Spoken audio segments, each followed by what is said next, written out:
on a scale of killers from 1 to 10, do you think you're one of the best of all time? I rate myself as probably number one.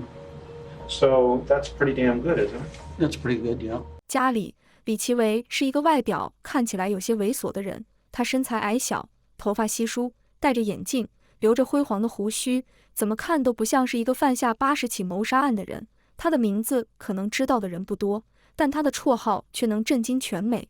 他就是大名鼎鼎的绿河杀手，和大多数高智商的连环杀手不同。家里，李奇微小时候的智商测试结果只有82分，明显低于正常人的智力水平，但他依然能够逍遥法外20年，直到他成为了美国历史上最臭名昭著的连环杀人犯之一。那么被判定为智商低下的他，又是如何一步步成为连环杀手的呢？他身上到底有怎样的故事呢？一起走进今天的案件分享。1949年2月18日出生的李奇微，成长在华盛顿州的一个贫穷家庭中。父亲托马斯·牛顿，李奇微是卡车司机；母亲是一名家庭主妇，性格强势暴力。小时候的他过得并不幸福，而贫穷则是他生活不幸福的原罪。父母经常爆发激烈争吵，甚至动手。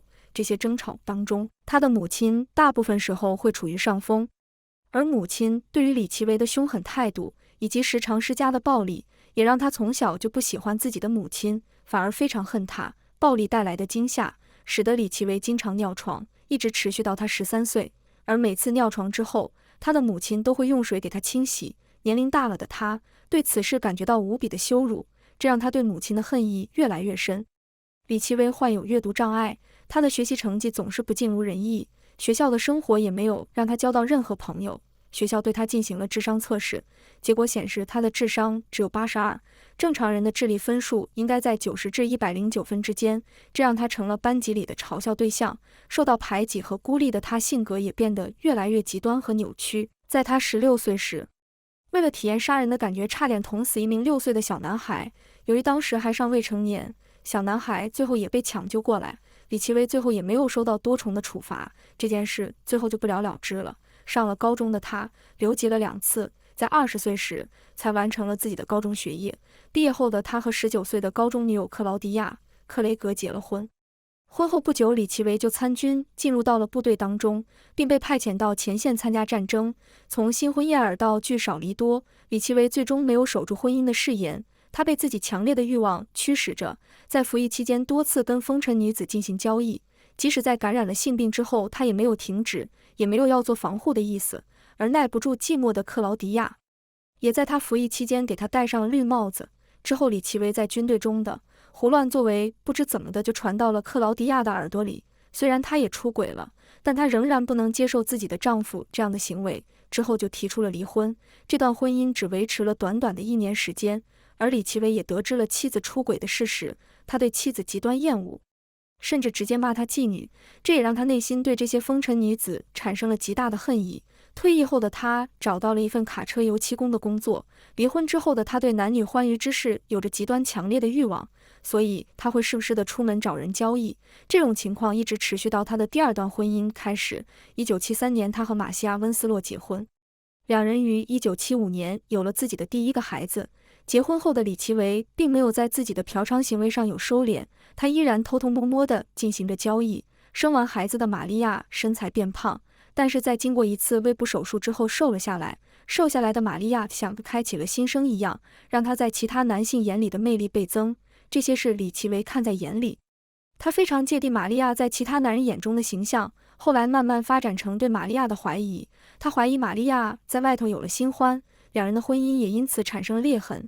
这时的李奇微还痴迷上了宗教，时不时的在家里举行自己的独特的仪式，甚至在自己交易完之后，一边捧着圣经读，一边哭泣。内心的纠结的他，把负面情绪全都带给了玛利亚一人。受不了他的玛利亚最终选择了和李奇微于1981年5月离婚。离婚后的李奇微又陆陆续续的谈了3个女朋友，最后都无疾而终。这3个女朋友对李奇微有一个共同的评价，说他的性欲就像一个无底洞一般，永远无法得到满足。经历了2段婚姻之后，李奇微对女人的态度发生了根本的变化。他内心憎恨女人的种子在经历过这几段感情之后被无限放大，他将这些感情结束的责任全部归咎到女方身上。他觉得他自己被他们无情的抛弃，为了不被抛弃，他开始了自己的杀人生涯，因为死人是无法抛弃别人的。李奇微在1982年7月犯下了自己的第一桩杀人案，死者的名字叫奥帕尔·尼尔斯，死亡时才刚满16岁。李奇微用女孩自己的内裤将其杀死，之后将其抛尸到绿河当中，而这一案件仅仅是他疯狂杀戮的开始。接下来的几周里，绿河边又有3名女性尸体被打捞上来，死因均是被内裤勒死。截止到1982年8月16日，死亡人数已经上升到5人。当地警方在这天召开记者会，并将这几起谋杀案合并调查，且把李奇微称作绿河杀手。警方调查被害者的身份之后发现，被害人均是当地流氓，死前都有过性行为。于是警方在当地的红灯区展开了调查，甚至还让女性警员乔装打扮成站街女，以获取足够的信息。但是这些调查并没有起到任何作用，因为从事这一行业的人，没人愿意透露自己的私生活，他们都是为了生存而不得不出售自己的肉体。同样为了生存，在得知有针对站街女的连环杀手出现后，他们依然的出门工作。在警方调查的女性当中，有一人曾说他不会找到我的，我很聪明，我能一眼看出来他是不是绿河杀手。2周之后，警方在绿河当中发现了他的尸体。案件的调查进展缓慢，警方似乎对这些社会底层的人并不上心，也许是绿河边上因为这个案件引起了太大的关注，凶手无法顺利的抛尸。1982年9月，李奇微改变了自己的作案模式，他将抛尸地点更改为东郊垃圾场，在这里出现的尸体为案件的侦破增加了难度，也令办案探员和鉴定人员苦不堪言。因为恶劣的环境让他们难受至极，也增加了发现有用线索的难度。李奇微还在继续着自己的疯狂杀戮，从1982年夏末到1983年夏初，他已经犯下26起凶杀案。随着死亡人数的增加，民众的恐慌也在不断升级。当地居民面对飙升的被害者数字，不断地向警局施压，甚至有人怀疑警方之所以在这个案件上的不作为，可能是因为案件本身就是警局内部的人犯下的。李奇微的作案手法很常见，就是开车四处游荡，有看上的站街女就叫上车进行交易，交易完之后就将他们杀害，然后再随意的把尸体丢弃。但这件案子的难度也在于被害者的客户关系比较复杂，要理清楚中间的来龙去脉也相当困难，且当时的刑侦技术还不成熟， DNA 检测技术还不普及，排查的线索又太多，所以这起案件的侦破难度还是很高的。警方被指责被骂的同时，李奇微还在不慌不忙地进行着自己的狩猎行动。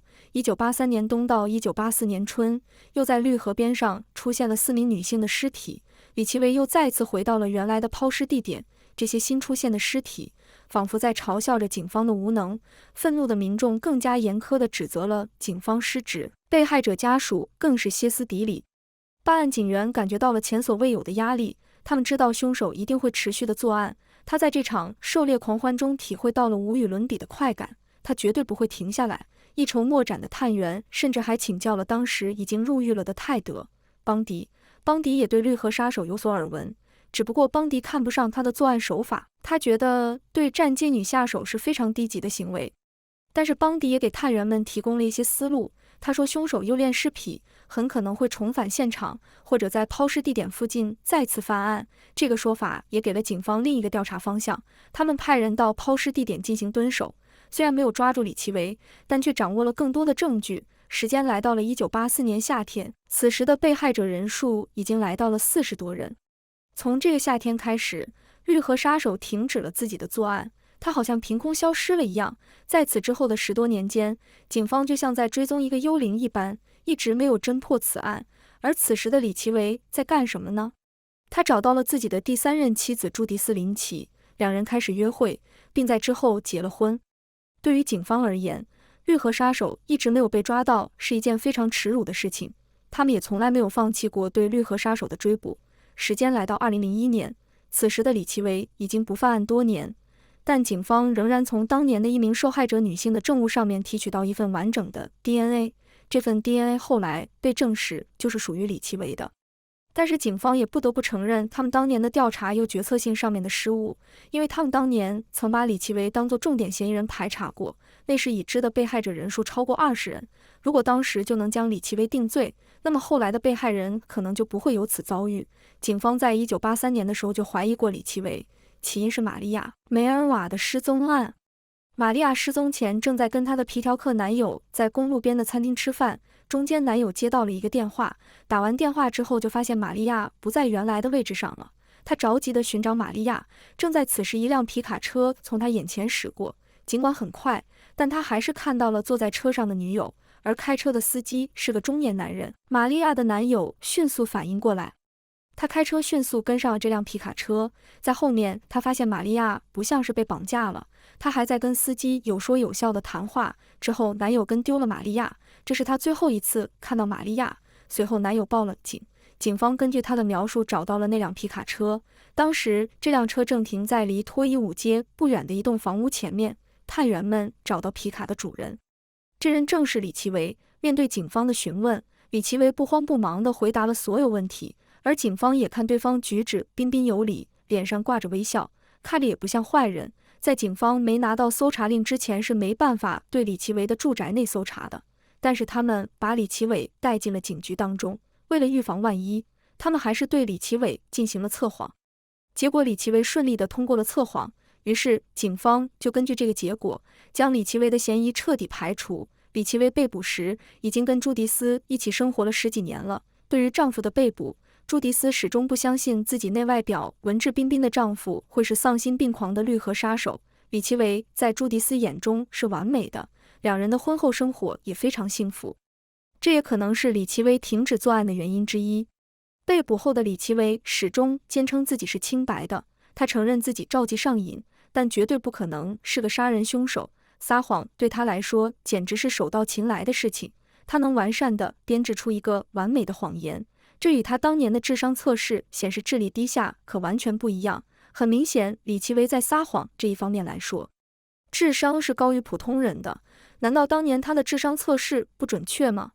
面对狡辩的李奇微，警方也不担心，因为他们又在其他被害人的证物当中检测到了他的 DNA。面对如山的铁证，李奇微跟警方提出了一笔交易，如果他能够被免除死刑，那么他会和盘托出所有事情的真相。为了能够给被害者一个说法，让这个案件有个完美的结案，同时给警局稍微挣回一些面子，办案探员硬着头皮找了已知的40多位的被害人家属，跟他们商量之后，家属们都同意了这个协议。没有了性命之忧的李奇微在法庭上承认了全部已知的49起杀人案。在李奇微的认罪记录当中，他说出了自己的犯案过程。他说自己之所以会有杀人的冲动，单纯的是因为生活压力太大，需要释放。在他的眼里，那些站街女不当人看待，他把她们当作物品，用完之后随时可以丢掉或破坏的物品。他和善的外表很容易让那些女孩放松警惕。发生关系的过程中，他总是邀请从背后办事，理由是这样比较快一些结束。之后他就从背后将这些女孩都勒死。当然也会遇到一些极力反抗的人，其中他也受过伤，但最终没有导致他的被捕。每次抛尸完之后，李奇微都会回到抛尸现场，他会再次对尸体进行侵犯，直到尸体腐败长满蛆虫才肯停止这种行为。而此时的警方正在调查绿河杀手，由此可见李奇微的胆子不是一般的大。2003年底，李奇微终于被送上了法庭进行审判。面对长长的被害者名单，法官都被惊得目瞪口呆。面对全部指控，李奇微淡然地坐在被告席上说着认罪。全程他总共说了49次认罪，这也代表被他杀害的那49名女性。由于已经签订了认罪协议，李奇微逃脱了死刑制裁，最终他被判终身监禁，永远不得假释。至于李奇微到底杀了多少人，目前没有完整的统计数据，因为连李奇微自己都不记得自己到底杀害了多少人。这49起案件仅仅是他能够记得的案件。在被捕之后的李奇微在监狱里声称自己杀害的人数应该有80人，但他实在记不起来准确的数字了。而他后来交代的几起案件也都被警方证实是真的，所以他说的80人的这个数字应该有一定的可信性。案件到这里就分享完了。对于绿河杀手案件的判决，你们觉得被害人家属做的对吗？他们应该在这件事情上追寻死刑吗？欢迎在留言区写下自己的看法。喜欢本视频的小伙伴也请多多点关注、点赞、转发支持。下期见。